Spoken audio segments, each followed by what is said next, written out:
Hello everyone, welcome to my channel. और आज हम यूटीटी 2022 का एसएसटी का पेपर सॉल्व कर रहे हैं। ये आज ही हुआ है और फर्स्ट क्वेश्चन इसमें है, which one of the following scholar coined the term geography. तो इसका सही आंसर है C, inner planet of. Next question है, inner planet of our solar system are. तो इसका सही आंसर है ए।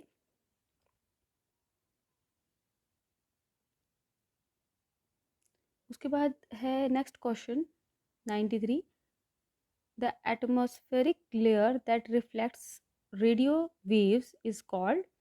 तो इसका सही आंसर है ए, आइनोस्फीयर।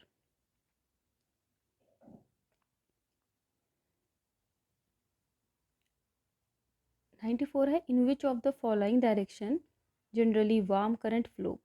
तो ये इसका सही आंसर है बी, इक्वेटर टू पोल्स। 95 का है सही आंसर। इनमें कंफ्यूजन है, ए और बी जो है वो कोल्ड करंट होते हैं और हमें बताना है नॉट वाला। तो इसका सही आंसर बी और डी में से एक होना चाहिए। 96 क्वेश्चन में दिया है, which of the following is shown by isohels. इसका सही आंसर है सी। 97 है, which of the following is not true for the minerals. इसका सही आंसर है डी।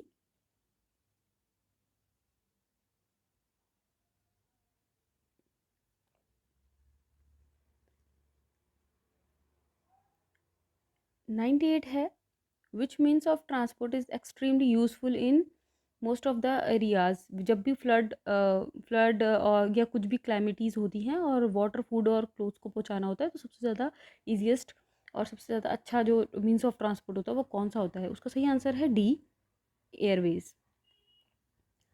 99 का सही आंसर है D, the outside school environment. National curriculum framework जो है NCF 2005, उसमें हमें बताया गया था कि जो बच्चे की जो पढ़ाई है उसको आप इन्वायरमेंट, बाहर के इन्वायरमेंट से, स्कूल के बाहर जो इन्वायरमेंट है उससे उसको जोड़ा जाए। तो इसका सही आंसर है डी। अगला क्वेश्चन है, the best method to teach theme factory. Factory को सबसे ज़्यादा सबसे आसान तरीका क्या होगा फैक्ट्री के बारे में बताना। तो मेरे हिसाब से इसका आंसर होना चाहिए D, screen a documentary film. Cultural, social and class difference generate their own basis and produce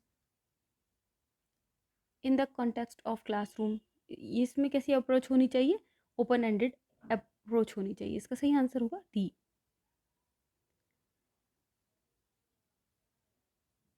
अगला क्वेश्चन है, one of the most important and effective method of teaching history. इसका सही आंसर होगा स्टोरी टेलिंग मेथड।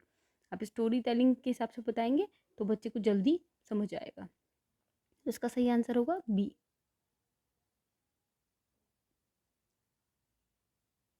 अगला है, you are a teacher, और आप एक टीचर हो और पढ़ा रहे हो क्लास 8th को, और यूनिटी इन डाइवर्सिटी उनको पढ़ाना है, तो कैसे बताएंगे। इसका सही आंसर होगा मेरे हिसाब से बी, क्योंकि आप अगर बच्चे को डिफरेंट डांस फॉर्म या डिफरेंट कल्चर के बारे में अगर बच्चे को क्लास में बताएंगे तो वो ज़्यादा अच्छे से यूनिटी इन डाइवर्सिटी सीख पाएगा। अगला क्वेश्चन है, which of the following is not type of map skill. Map skill में आप टाइम और डिस्टेंस नहीं बता सकते, तो मेरे हिसाब से नॉट है। तो सही आंसर इसका होगा डी, क्योंकि आप टाइम और डिस्टेंस नहीं बता सकते, बाकी डायरेक्शन, लॉन्गिट्यूड, लैटिट्यूड और पॉपुलेशन उसमें आराम से समझा सकते हैं। नेक्स्ट क्वेश्चन है, which one which one of the following is not objective. Objective नहीं है, ऐसा कौन सा ऑब्जेक्टिव नहीं है भाई। हमको बच्चों को रिलीजियस वैल्यू नहीं समझानी है बच्चे को। तो इसका सही आंसर है सी। Which of the following statement is true regarding the problem solving method। Problem solving method के बारे में सबसे सबसे ज़्यादा बात क्या गई है, अबव ऑल कही गई हैं। क्यों कही गई है, क्योंकि टीचर सेंटर मेथड भी है, एक चिल्ड्रन लर्नर जो है उसको सेंटर मेथड भी, और एक ट्रेडिशनल मेथड भी है, बहुत पुराने समय से ये चला आ रहा है, तो इसलिए ये सारे के सारे करेक्ट है, इसलिए इसका सही आंसर होगा डी। नेक्स्ट क्वेश्चन है, ललित विस्त्र ये जो है बुद्धिज्म की कौन सी ब्रांच है? तो इसका सही आंसर होगा ए, महायान।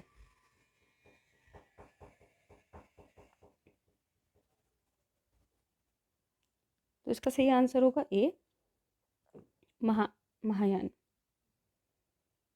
नेक्स्ट क्वेश्चन है, कौन से निकाय में जातक जातक कथाएं बताई गई थी? उसका सही आंसर होगा डी।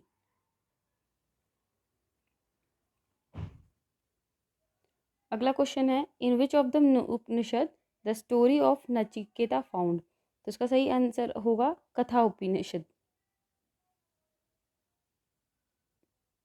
कथा उपनिषद।